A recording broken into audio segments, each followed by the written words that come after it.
Grammar के series में आप सभी का बहुत बहुत स्वागत करते हैं। मैं हूं रतनदीप कुमार और ग्रामर के इस सीरीज में अभी हम लोग पढ़ रहे हैं टू बी वर्ब के बारे में। इनसे पहले जितने भी वीडियो अपलोड हुए हैं उन सभी वीडियो में टू बी के प्रेजेंट और पास्ट के जितने भी कन्फ्यूजेशन है उस सभी को क्लियर कर दिया गया है। और यदि आप उस वीडियो को देखना चाहते हैं तो आप हमारे इसी चैनल के प्लेलिस्ट में जा करके उन सभी वीडियो को देख सकते हैं। आज के इस वीडियो में हम चर्चा करने जा रहे हैं टू बी के फ्यूचर टाइम में किस तरह से सेंटेंस बनाया जाता है, उसमें बेसिक स्ट्रक्चर क्या होता है, उसका बेसिक फार्मूला क्या होता है। इन सभी बात की चर्चा आज के इस वीडियो में होने वाली है, तो आप लोग इस वीडियो में अंत तक बने रहिए। फ्रेंड्स, आपके जानकारी के लिए हम बताना चाहेंगे कि टू बी ऑफ फ्यूचर के अंतर्गत जो वर्ब आता है वो वर्ब होता है शैल बी और विल बी। अधिकतर आजकल विल बी का उपयोग किया जाता है और शैल बी का उपयोग बहुत ही कम किया जाता है सेंटेंस बनाते वक्त या सेंटेंस में। अधिकतर लोग विल बी का ही उपयोग करते हैं और आज के इस चैप्टर में हम अधिकतर विल बी का ही उपयोग किए हैं। तो इसी दोनों वर्ब पे किस तरह से सेंटेंस बनाया जाएगा टू बी ऑफ फ्यूचर के अंतर्गत, तो इसी बात की चर्चा होने वाली है आज की इस वीडियो में। टू बी ऑफ फ्यूचर के अंतर्गत तकरीबन 5 वीडियो आने वाले हैं, जिसमें से ये सबसे पहला वीडियो है। आप जानते हैं कि टू बी वर्ब के अंतर्गत प्रेजेंट टाइम में एम, इज और आर होता है। फिर पास्ट टाइम में वॉज और वर का उपयोग होता है। अब फ्यूचर टाइम में हम लोग अभी उपयोग करने जा रहे हैं शैल बी और विल बी का उपयोग। तो इस दोनों वर्ब का उपयोग सेंटेंस में किस तरह करेंगे, तो यहाँ पे सबसे पहले इसका फॉर्मूला दिया हुआ है। फॉर्मूला में सबसे पहले सब्जेक्ट है, फिर उसके बाद वर्ब का उपयोग किया गया है। वर्ब के बदला में आपको उपयोग करना है शैल बी या नहीं तो विल बी, और अंत में ऑब्जेक्ट लगाना है। यहाँ जो वर्ब है शैल बी और विल बी, यह एक स्टेटिव वर्ब है। कर्ता के अवस्था को बताया जाएगा इसमें कि कर्ता फ्यूचर में कैसा होने वाला है। इस सेंटेंस में जो भी कर्ता उपयोग होगा फ्यूचर में उसका किस तरह से स्थिति होगा, क्या स्थिति होगा, इस बात की चर्चा इस चैप्टर से हमें पता चलती है।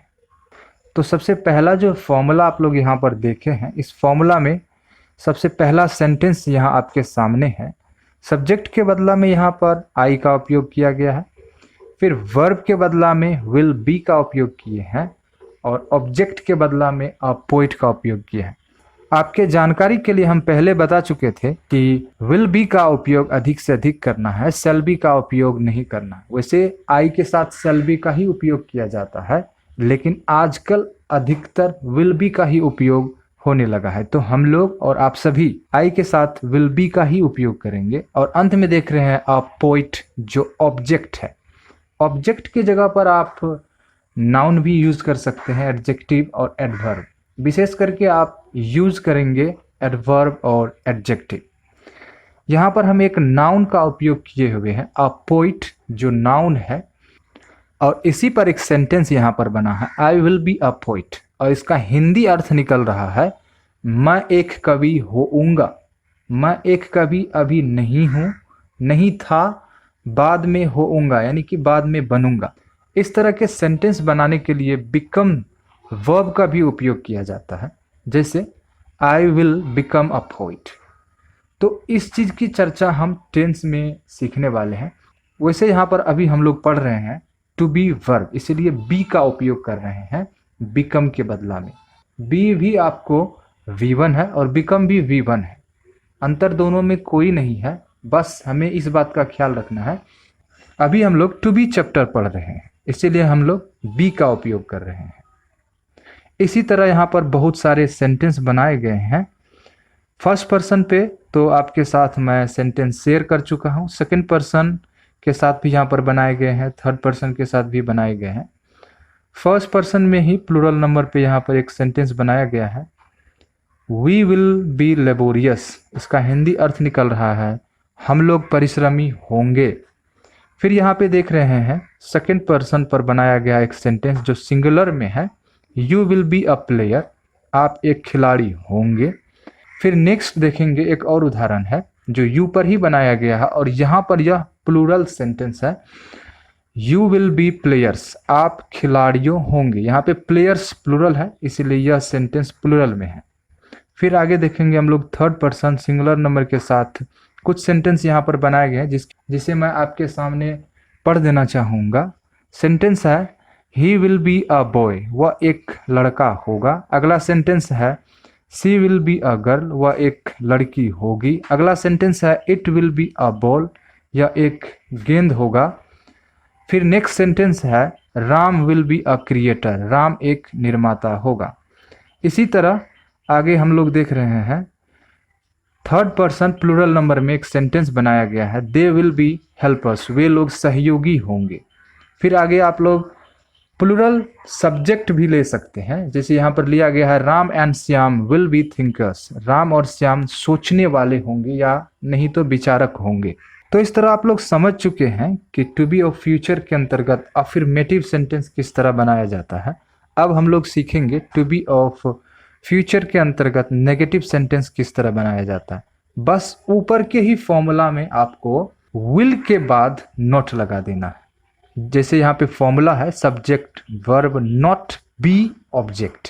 फिर एक यहाँ पे आपके साथ हम उदाहरण शेयर कर रहे हैं। इस उदाहरण को आप देख करके समझ जाएंगे कि किस तरह से नेगेटिव बनाया जाएगा। सब्जेक्ट के बदला में यहाँ पे आई लिए हैं, फिर विल का उपयोग किए हैं, और देख रहे हैं विल के बाद नॉट का उपयोग किया गया है, फिर उसके बाद बी का उपयोग किया गया है। कहने का ये मतलब विल बी के बीच में आपको नॉट का उपयोग करना है, और अंत में ऑब्जेक्ट आ रहा है। ऑब्जेक्ट यहाँ पे अ पॉइंट है। ऊपर जो आप अफर्मेटिव सेंटेंस में सेंटेंस देखे थे उन्हीं का नेगेटिव यहाँ पे बनाया गया है। I will not be a poet, मैं एक कवि नहीं होऊंगा। इस सेंटेंस में नहीं है और अंग्रेजी के सेंटेंस में नॉट है, इसलिए स्पष्ट है कि यह सेंटेंस नेगेटिव में है। और इसके सभी उदाहरण यहाँ पर लिखे गए हैं जिन्हें मैं क्रमशः पढ़ देना चाहूँगा। अगला उदाहरण है we will not be laborious, हम लोग परिश्रमी नहीं होंगे।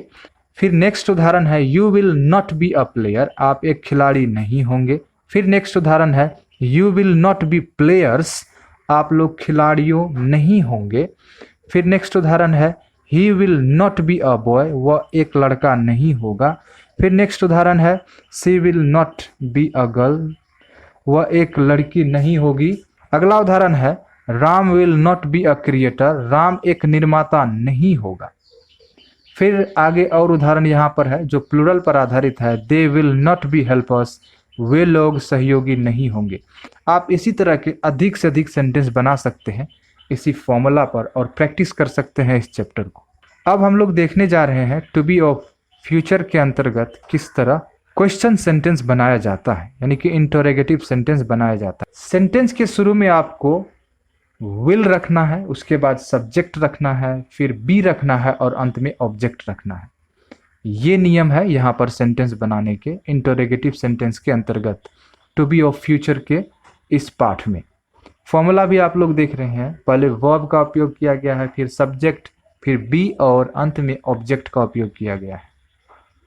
इसी पर यहाँ पर बहुत सारे उदाहरण बनाए गए हैं। ऊपर जो आप सेंटेंस देखे थे अफर्मेटिव सेंटेंस में, उन्हीं सेंटेंस का यहाँ पर इंटरोगेटिव सेंटेंस बनाया गया है। जैसा कि मैं आपके सामने एक सेंटेंस शेयर करने जा रहा हूँ। सेंटेंस है will I be a poet, क्या मैं एक कवि होऊंगा।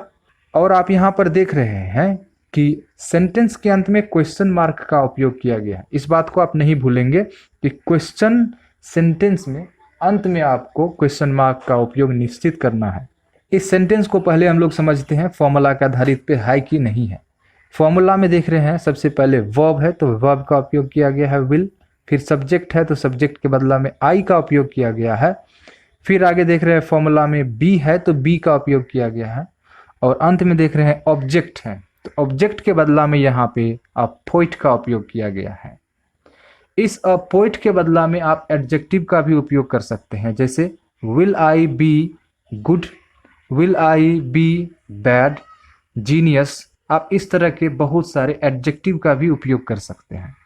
पीछे मैं बता चुका हूं कि ऑब्जेक्ट के जगह पे आप एडजेक्टिव, एडवर्ब और नाउन का उपयोग कर सकते हैं। तो इस तरह से यहाँ पर यह सेंटेंस कंप्लीट होता है और इसका अर्थ जो निकल रहा है वह अर्थ स्पष्ट हो रहा है कि यह सेंटेंस इंटरोगेटिव सेंटेंस में इनसे क्वेश्चन पूछा जा रहा है। क्या मैं एक कवि होऊंगा?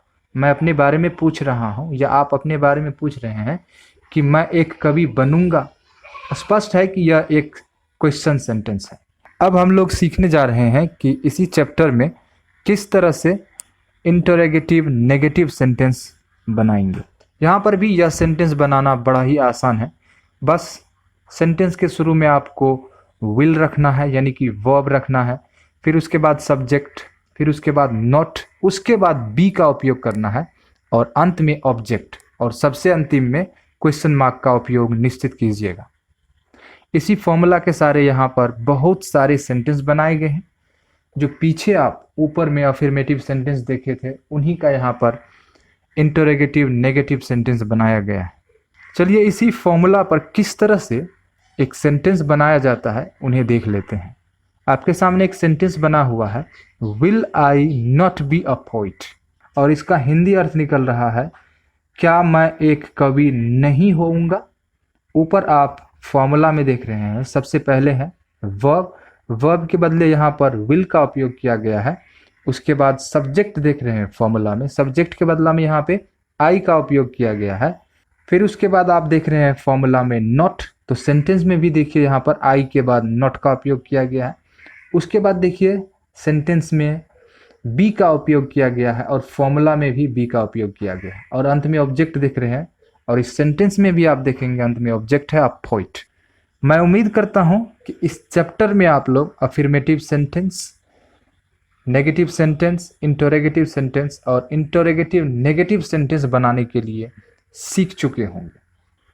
मैं आपके जानकारी के लिए यहाँ पर बताना चाहूँगा कि आप जो यहाँ पर बेसिक सेंटेंस बनाने के लिए सीखे हैं टू बी ऑफ फ्यूचर के अंतर्गत, अब टू बी ऑफ फ्यूचर के अंतर्गत जितने भी वीडियो आएंगे उन सभी वीडियो में इस नियम का आपको काम पड़ने वाला है। तो आप इस पाठ को, इस चैप्टर को, इस वीडियो को एक बार पुनः देख लेंगे तो आपको काफ़ी अच्छा होगा इस चैप्टर को समझने में और आगे आने वाले जितने भी चैप्टर हैं उन सभी चैप्टर को समझने में। मैं उम्मीद करता हूं कि इस चैप्टर में दी गई जानकारी, उदाहरण और फॉर्मूला आपको काफ़ी अच्छा लगा होगा। चलते चलते आप इस वीडियो को अपने दोस्तों के साथ शेयर कर सकते हैं, इस वीडियो को लाइक कर सकते हैं। यदि आप हमारे इस चैनल को सब्सक्राइब करना चाहते हैं तो आप हमारे चैनल को भी सब्सक्राइब कर सकते हैं। साथ ही साथ यदि आप इसी वीडियो को हमारे फेसबुक पेज पर देख रहे थे तो हमारे पेज को लाइक निश्चित करिएगा। इसके बाद आप यदि इसी जानकारी को हमारे वेबसाइट पर पढ़ना चाहते हैं, हमारी वेबसाइट का लिंक इस वीडियो के डिस्क्रिप्शन में दिया हुआ है। आप उस लिंक पर क्लिक करके सीधे इस पोस्ट पर पहुंच सकते हैं और पढ़ सकते हैं ये इन्फॉर्मेटिव जानकारी। चलते चलते आप हमें कंट्रीब्यूट करके सपोर्ट कर सकते हैं patreon.com/रतनदीप पर, और उसका भी लिंक इस वीडियो के डिस्क्रिप्शन में है। चलिए, इतना देर अपना बहुमूल्य समय देने के लिए आप सभी का बहुत बहुत धन्यवाद। मिलते हैं किसी दूसरे इन्फॉर्मेटिव वीडियो में। तब तक आप लोग खुश रहिए, मस्त रहिए और इसी तरह कुछ ना कुछ नया सीखते रहिए। आप सभी का बहुत बहुत धन्यवाद।